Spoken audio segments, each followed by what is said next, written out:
Hola, buenas tardes. Soy Laura, residente de Medicina Interna del Hospital Clínico, y en nombre de mis compañeros voy a presentar un caso clínico titulado ¿Qué puede esconder un síndrome de Pickering? Tenemos ingresado en planta de Medicina Interna a un varón de 61 años con únicos antecedentes de interés de un carcinoma vesical in situ. El motivo de ingreso es un síndrome constitucional a estudio que se acompaña de una obstrucción intestinal mecánica y de un fracaso renal agudo. En la exploración destaca una tensión arterial elevada en torno a 170-90, un abdomen doloroso a la palpación de forma difusa y un peristaltismo abolido. En cuanto a las pruebas analíticas, destaca el fracaso renal comentado anteriormente con una creatinina de 2,8 y una urea de 1,13, así como una anemia microcítica no presente previamente con una hemoglobina de 8,9 gramos de cilitro, una elevación de reactantes de fase aguda y estudios de autoinmunidad, serologías y marcadores tumorales negativos. Como sospecha de una neoplasia primaria detrás del síndrome constitucional, se realiza un TAC toracoabdominal que muestra una masa retroperitoneal de 14 por 8 centímetros que va desde los ilios renales hasta la bifurcación de la arteria aorta y las ilíacas y engloba uréteres, vena cava inferior, arteria aorta y arterias renales. Aquí podemos ver cómo la masa comprime la vía excretora renal originando su ectasia. Según radiología, era sugestiva de una fibrosis retroperitoneal, no les parecía sugestiva de malignidad. Sin embargo, queríamos obtener una muestra y mediante radiología intervencionista se realizó una biopsia en la que se vio que era una proliferación fusocelular de bajo grado con abundante componente inflamatorio que era negativo para malignidad. Y todos estos hallazgos eran sugestivos de una fibrosis retroperitoneal idiopática. En cuanto a la evolución de nuestro paciente, aparte del diagnóstico, el fracaso renal fue progresando, llegando a creatininas de 9 miligramos de cilitro. Fue necesario colocar una derivación urinaria mediante catéter J y varias sesiones de hemodiálisis. Además, la anemia también progresó, llegando a cifras mínimas de 7,5 y fue necesario transfundir varios concentrados de Matíes. Sobre todo destacar el mal control tensional, con tensiones arteriales sistólicas en torno a 220 milímetros de mercurio. Fueron necesarios varios fármacos antihipertensivos a la vez, a dosis elevadas, y muy importante y que nos parecía extraño era que en estos contextos de crisis hipertensivas desarrollaba edemas agudos de pulmón de repetición.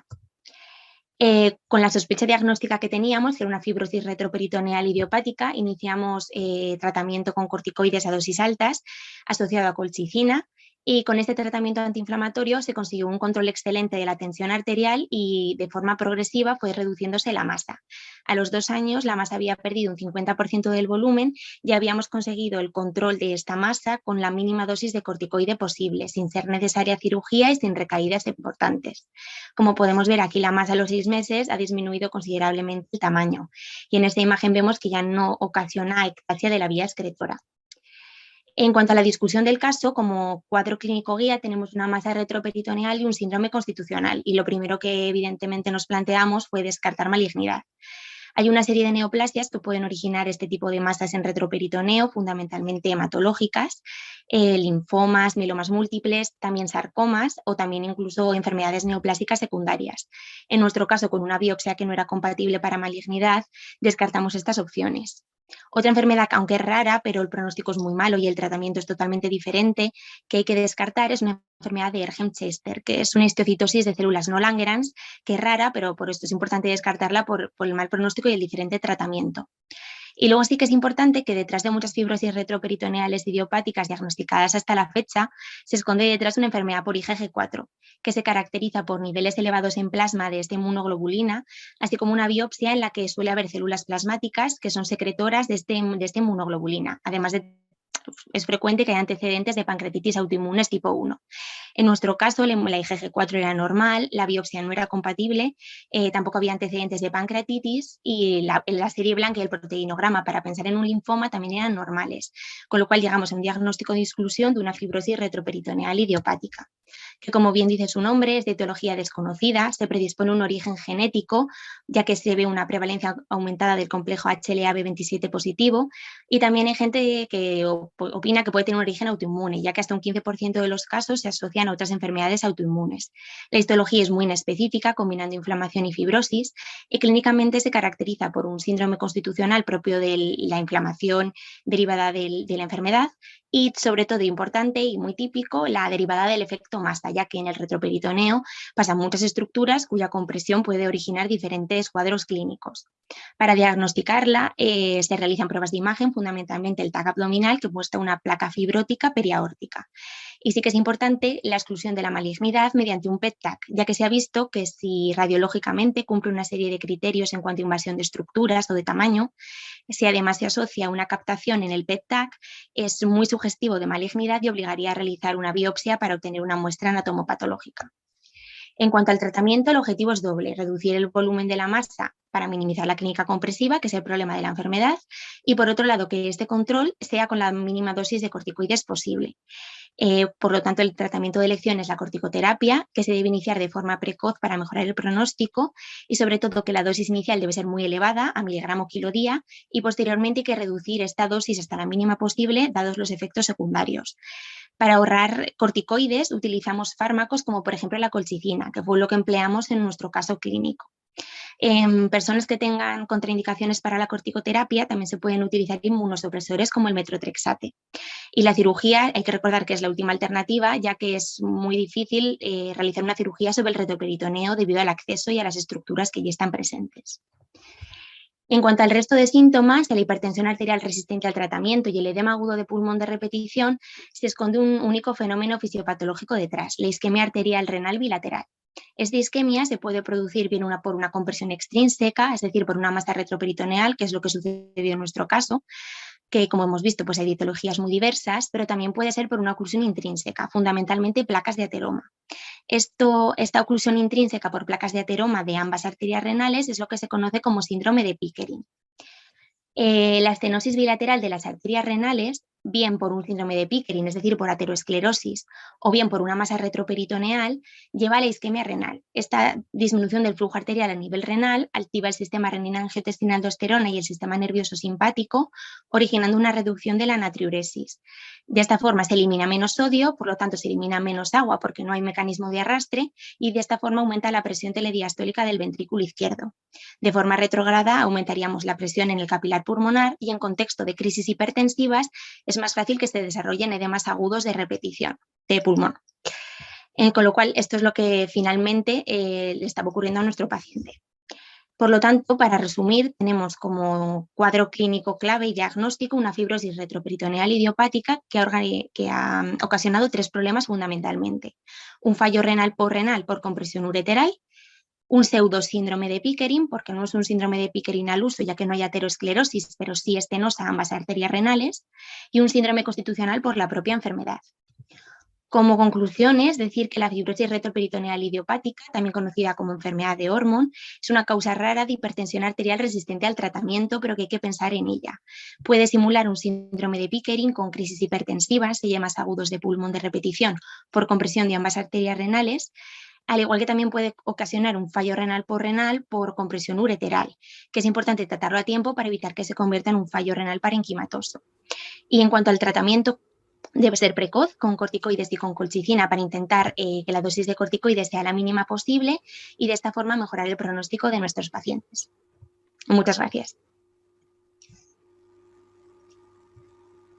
Pues muy bien, Laura, muchas gracias. Muy bien ajustada al tiempo. Nada, dejamos unos minutos para, por si quieres preguntar alguna duda, alguna cosa.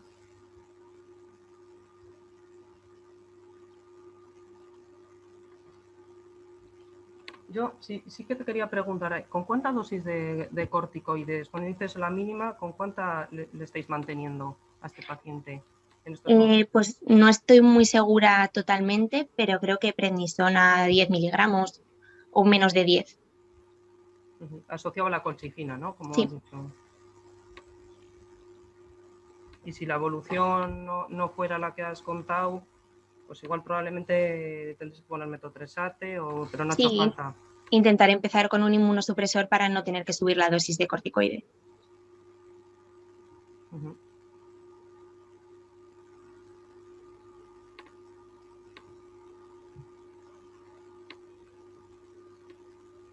Bueno, ¿alguno más?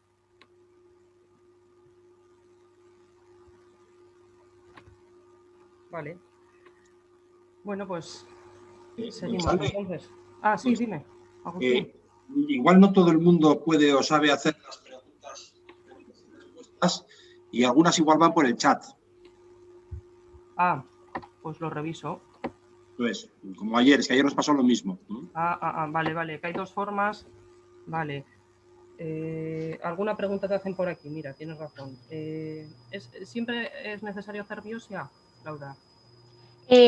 Eso era un tema un poco controvertido. Sí que por los artículos que leí, cuando se sospecha malignidad por las características radiológicas y por el PET-TAC, en ese caso es totalmente recomendable hacer biopsia para ver qué tipo de neoplasia habría. En el resto de casos hay que, por lo que he visto un poco, sí que era comparar riesgo-beneficio,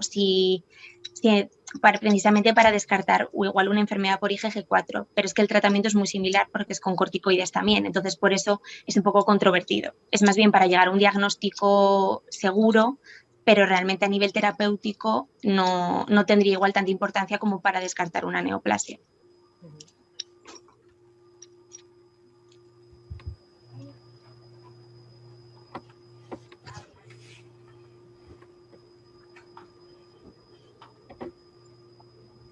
Me preguntan, Laura, ¿en tu biopsia en concreto se hizo inmunohistoquímica para la IgG4? Sí que se realizó.